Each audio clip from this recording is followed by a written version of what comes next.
The Nazgûl, also known as the Nine or the Black Riders, were dedicated servants of the Dark Lord Sauron all across the Second and Third Ages. These Ringwraiths were bestowed with the 9 rings of power, and a mere mention of their names was enough to send a shiver down one's spine. They gained a reputation as some of his most terrorizing servants, even though they were mortal men who had gained all their powers through the rings. Today, we're going to dive deep into their origins and physiological details and tell you all about the Nazgûl, aka the Ringwraiths. But before we get into our explanation, we have a very small request. If you like our content, please support us by subscribing to our channel. This is a small click for you, but for us, it means a lot. Thank you. Let's begin. Who are the Nazgûl in Lord of the Rings? The Nazgûl first rose to power during the Second Age sometime after the year 1697, when Sauron decided to hand over the 9 rings of power to mortal men who showed promise. While all of these rings held immense power and prestige, 3 of them were given to the great lords of the Númenórean race, which helped them rise to greater heights. Soon enough, the Nazgûl became mighty lords, kings, and sorcerers, and their lust for power and knowledge blinded them from realizing that they might get trapped in Sauron's schemes. Over time, they became some of his primary servants, seemingly immortal beings. They could also use their rings to turn invisible and see the unseen, but over time, the idea of an eternal life became unbearable to them. They soon started succumbing to the power and domination of the One Ring and turned entirely invisible. As their bodily forms faded, they turned into wraiths and made their first appearance as the Nazgûl in SA 2251. While their actions during the Dark Years and the War of the Last Alliance are unknown, they disappeared into the shadows around SA 3441 when Sauron was overthrown by the Last Alliance. Appearance of the Nazgûl in Lord of the Rings. Mortals usually perceive the Nazgûl as shadowy men beneath a black hood and an overflowing cloak that reached all the way down back to their boots. The Nazgûl's physiology was shrouded in mystery, but upon closer inspection, it seems like there was a black void beneath their hoods. Typically, they were invisible without their cloaks, and their true form was only visible to the wearer of the One Ring. Frodo was one of those rare beings who had caught a glimpse of their real form when he wore the One Ring on Weathertop and passed through the Wraith world. Existing within this dimension allowed Frodo to perceive the Nazgûl in their natural state, as Sauron had practically trapped them within the Wraith world. Frodo saw them as gaunt and decayed beings that looked nothing like their former kingly forms and were essentially ghosts of their past selves. The books described their appearance as black holes against any dark backdrop, and Frodo saw that they all had gray hair, silver helms, and merciless, cruel eyes. Additionally, the Witch King also wore a crown and held a knife that was not only visible in the Wraith world, but also in the physical world. Of course, he was invisible in this dimension, but one could still see his crown and the fiery red glare of his stare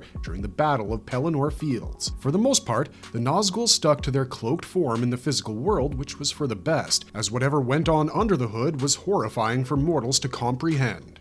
History of the Nazgûl in the Lord of the Rings lore. While we've explored the Nazgûl's origins, let us now take a look at their history and the part they played in the Lord of the Rings lore. After Sauron used the One Ring to bind them to him, their powers entirely depended on him, and they would grow stronger or weaker along with Sauron. 1,000 years before the downfall, Sauron targeted 3 powerful Númenóreans and corrupted them. They soon became the first 3 Ringwraiths, and their greed for power made it quite easy for Sauron to trap them in his schemes. Over time, only 2 of the 9 Nazgûl have ever been named, and they are famously known as the Witch King of Angmar and Khamûl the Easterling. Around 2251, all 9 members of the Nazgûl were actively working for Sauron, and they continued to do so until SA 3434. During the War of the Last Alliance, Sauron finally saw his downfall after losing the One Ring, and the Nazgûl lost their physical forms alongside their leader.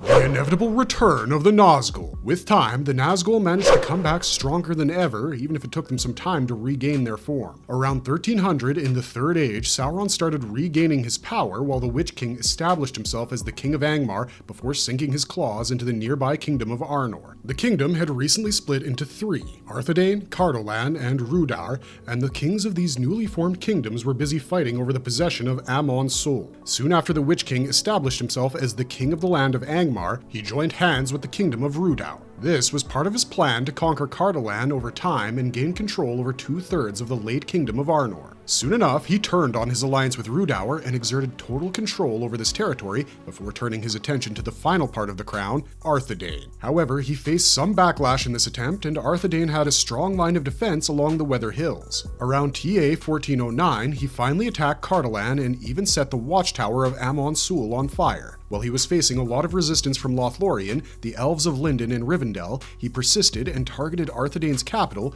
Fornost. In the following Battle of Fornost, around TA 1974, he managed to conquer this final piece of the puzzle and became the king of all the lands that were formerly known as Arnor. Over the next 2 years, a massive fleet from Gondor allied with the Elves of Lindon and Rivendell to successfully drive the Witch King out of this kingdom. The Prince of Gondor, Irnir, had also made his way to Arthedain to help them resist the Witch King, but it was already too late. The damage had been done, and Irnir then changed his plans and decided to exact revenge. His armies soon marched to the Witch King's base and utterly destroyed them in the Battle of Fornost. Unfortunately, Arnor was no longer what it once was, and the entire kingdom was in shambles, with both of its capitals in utter ruin. It was no longer a strategic land that could play any role in defeating Sauron, all thanks to the disarray and destruction caused by the Witch King. While the Witch King fled, he had nothing to lose by abandoning the kingdom he had worked so hard to win over, and Sauron declared his campaign a huge success. Around TA 1980, Gondor failed to keep a good watch on Mordor, and the Witch King managed to return and assemble all the Nazgûl. Over the course of the next 2 decades, they attacked the place and laid siege to Minas Ithil for about 2 years before conquering the city. They renamed it Minas Morgul, which became a base camp to rebuild Sauron's armies in anticipation of their lord's return. In TA 2942, Sauron returned in all his glory and declared his comeback in TA 2951. He immediately launched his plans to reoccupy his fortress of Dol Guldur and sent 3 Nazgûl, including Khamûl, to Mirkwood to reclaim his throne. Sauron's hunt for the ring and the Nazgûl's contribution. After his inevitable return, Sauron focused on regaining the One Ring and even tortured Gollum in Mordor to find out its current location. Through Gollum, he finally learned that the Ring Bearer lived in the Shire, and he sent all of the Nazgûl to find it on July 1st, TA 3018. The Nazgûl then traveled to the Halflings' homeland in the Vales of Anduin and passed through Anórien in the dead of night before reaching the Vale of Entwash. They moved discreetly and reached the Wold of Rohan before finally arriving on the west shore of Anduin and getting their clothes and horses on July 17th. After a tiresome journey to the Field of Celebrant, they met the Nazgûl from Dol Guldur and learned that there had been no halflings in the Vales for several years. Moreover, while Gollum had been recaptured by Sauron's orcs, he somehow managed to escape their clutches. While this was enough reason for them to stop their search, the Nazgûl continued riding up north in search of any answers. However, their attempts were in vain, and they eventually accepted defeat and returned to the Wold of Rohan by September. Here, the messengers from Barad-dûr told them that Sauron had been threatening them and that he was enraged by their failure to locate the Shire. They also told them that Saruman might have managed to find the Shire and that Sauron had ordered them to ride to Isengard at top speed, even if it meant they would scare the mortals. They finally arrived at Isengard around 2 days after Gandalf managed to escape, and Saruman's voice soon echoed everywhere as he declared that he didn't know anything about the ring. He added that Gandalf had some information about the ring's location, and the Nazgûl followed him and interrogated Grima Wormtongue along the way. While they couldn't locate Gandalf, they finally learned the Shire's location and divided into pairs as they continued their journey north. They crossed the Isen in the wastelands of Enedwaith and even encountered one of Saruman's spies before making their way to Sarn Ford. The guards at Sarn Ford knew that they could not defend themselves against the Nazgûl, and a few of them rushed to Aragorn for help, while the Witch King sent a few of the riders, including Khamûl, to the Shire. He himself went down to the Barrow Downs to stir up some trouble by rousing the wights and evil monsters that lurked in these forests. The Nazgûl's hunt for Frodo. As Khamûl the Easterling made his way to Hobbiton, he finally encountered Frodo Baggins, who was making his way to Crick Hollow. Frodo had been traveling alongside Samwise Gamgee, Merry Brandybuck, and Pippin Took, and Khamûl missed the ferry by a mark and instead had to take an alternate route to find them. As he made his way to Frodo's new home in Crick Hollow, he realized no one was there, but the Nazgûl uncovered his whereabouts after running into Bill Ferny. Ferny was one of Saruman's spies, and he gave away Frodo's location in the village of Bree. Soon enough, the Nazgûl attacked this village, but thankfully Frodo managed to make a quick escape with some help from Aragorn. After failing to locate the hobbits, the Nazgûl decided to leave Bree, and they soon ran into Gandalf on Weathertop Hill. He was waiting for Frodo in secret, and he single-handedly faced all of the Nazgûl before finally escaping. While 4 of them followed him, 5 Nazgûl stayed behind and waited until Frodo, Aragorn, Sam, Pippin, and Merry showed up at the hill. The Nazgûl immediately attacked them, and Frodo tried to use the One Ring to fend them off. The Witch King then stabbed Frodo with a Morgul knife in retaliation, but the Nazgûl soon ran off to avoid facing Aragorn. War of the Ring! After accepting defeat, the Nazgûl returned to Mordor, where they received new mounts to replace their old horses. While they had abandoned their mission to find the ring, their new flying steeds enabled them to circle above Frodo or pass over the wastelands and instill fear among the masses. Over time, Sauron sent one of them to Orthanc to check up on Saruman's activities after the destruction of Isengard. Along the way, this Nazgûl flew to Edoras and left Gandalf with no choice but to order the muster of Rohan to move to Dunharrow. After getting a new mount, the Witch King led an attack on Osgiliath and Minas Tirith and was on the front lines during the Siege of Gondor and the Battle of Pelennor Fields. He also faced Gandalf on his own, but fled as soon as the forces of Rohan arrived. The Witch King also almost killed King Theoden on the battlefield, but Éowyn and Meriadoc stepped in to save him. Éowyn bravely stepped up to fight the Witch King on her own, and she fulfilled Glorfindel's prophecy by stabbing him with her sword. Battle of the Morannon and the Nazgûl's final defeat. After the Witch King's death, the rest of the Nazgûl launched an attack on the army of the West and fought against the Eagles. At the same time, Frodo claimed the One Ring for himself and left Sauron in a furious state. He immediately ordered the Nazgûl to fly to Mount Doom and get the ring back, but their mission was a huge failure as the ring was cast into the fires of Mount Doom in an accident. While Mount Doom erupted, the destruction of the ring led to Sauron's downfall, and the Nazgûl were destroyed for good. Do the Nazgûl ever speak? While they operate in the shadows, the Nazgûl do speak and share their thoughts with one another. Of course, they try to restrict their communication with mortals. They only ever approach them when they want any information about the ring, and on one occasion, one of the Nazgûl approached Sam's father, Hamfast Gamgee. Even then, he just wanted to ask him about Baggins' whereabouts, while another one of the Nazgûl approached the dwarves of Erebor for information on Bilbo. While they restricted their communications with mortals, they could be quite intimidating when they wanted, and they even threatened the dwarves if they refused to comply. After crossing the river around Rivendell, they once cornered Frodo and made fun of him while he sat waiting on Glorfindel's horse. There are numerous instances where the Nazgûl have been spotted speaking, and one of them even visited Saruman and Grima Wormtongue to ask for the ring's whereabouts. Specifically, the Witch King once made his way to Gandalf and Éowyn during the Battle of Pelennor Fields to personally threaten and scare them off.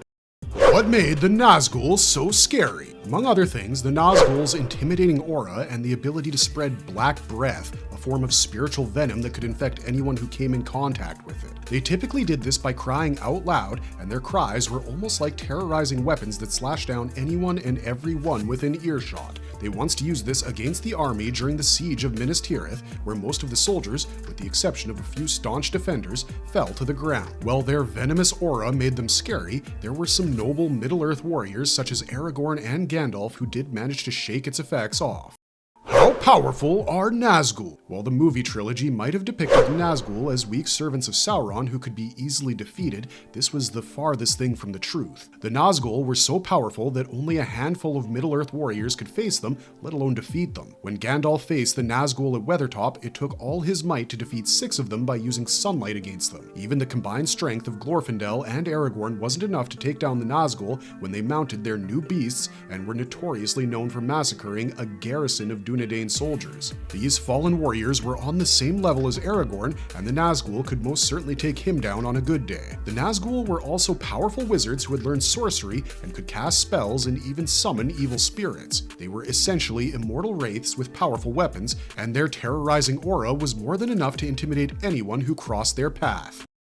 Weaknesses of Nazgûl. While the Nazgûl were extremely powerful creatures, they did have weaknesses that could bring them down if their opponents were clever enough to weaponize them. For instance, all of the ring bears, with the exception of the Witch King of Angmar, could not survive the sun. In addition to this, they greatly feared any body of water, but this weakness wasn't particularly explored in the books, as Tolkien believed that it would be difficult to sustain this throughout the books. It seemed like the Nazgûl feared most of nature, as even fire could drive them away and keep them at bay. On numerous occasions, Aragorn and the hobbits used fire to scare them off, and they particularly used this weakness to get rid of them while assisting Glorfindel. Moreover, the Ringwraiths didn't have many tactics going for them, and they mostly relied on their aura of dread to defeat their enemies. In instances where their enemies managed to overcome this aura, they had very little power in a one-on-one face-off with the heroes of Middle-earth, such as Aragorn, Gandalf, or Glorfindel. While these heroes had at least managed to elude the Ringwraiths, Glorfindel was powerful enough to even instill fear in their hearts.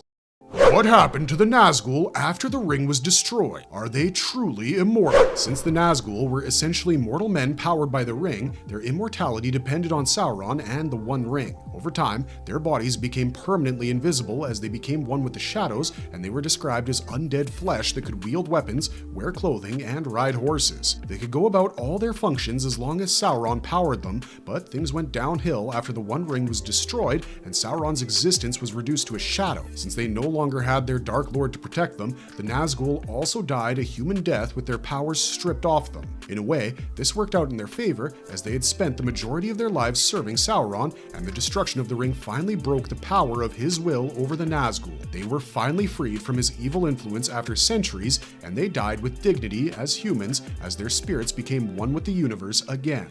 How important were the Nazgul in the grand scheme of Middle-earth's history and the War of the Ring? The Nazgul played a huge role in the grand scheme of Middle-earth's lore, and the Witch King was probably one of their most notable contributors. After the northern kingdom of Arnor split into the three parts known as Arthedain, Cardolan, and Rudor, he saw an opportunity to strike and establish himself as their new ruler. He was only one of the 9 Ringwraiths, and we can only imagine the damage the rest of them had done in the east and the south. In the following years of the war, the Nazgul created several alliances, and Gondor faced many of their attacks from the Wainriders and the Haradrim. They also managed to occupy Dol Guldur and spread tyranny throughout Mirkwood while almost killing Thorin and co. Moreover, they seized Minas Ithil, destroyed Osgiliath, and even compelled Gondor to leave Ithilien and its capital city while laying out plans to rebuild the Dark Tower for Sauron's return. While the Nazgul had some compelling strategies, they lacked the tactical skills to execute their plans, and Gandalf single-handedly fought all of them. Since their powers mostly lay in their terrorizing aura,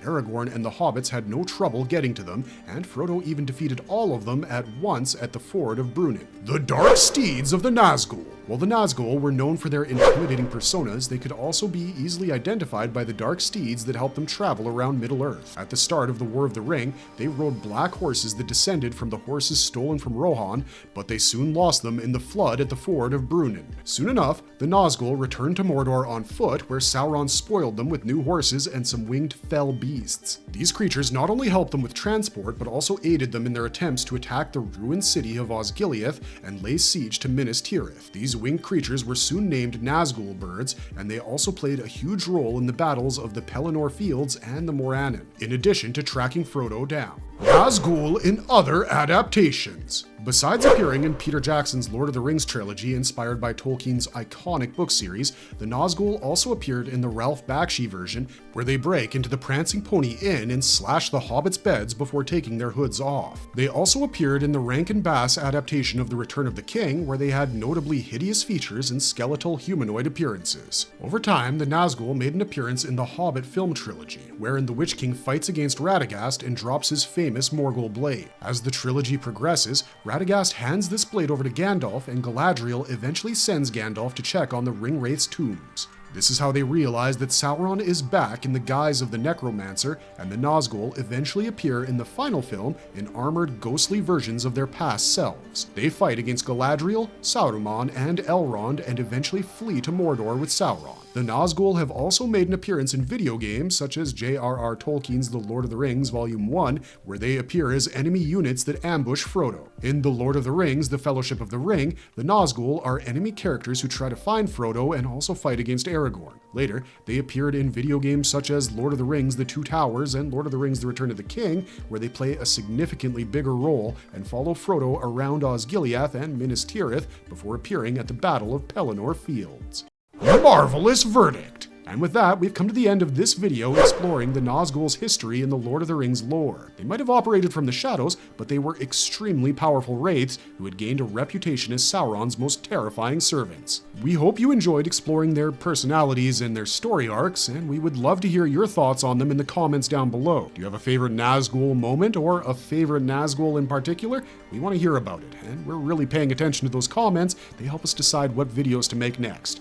This is Wizard Wheezy signing off for now, but if you like our content, don't forget to leave a like and subscribe to us if you haven't already. Thanks for watching, stay safe out there, and have a marvelous day.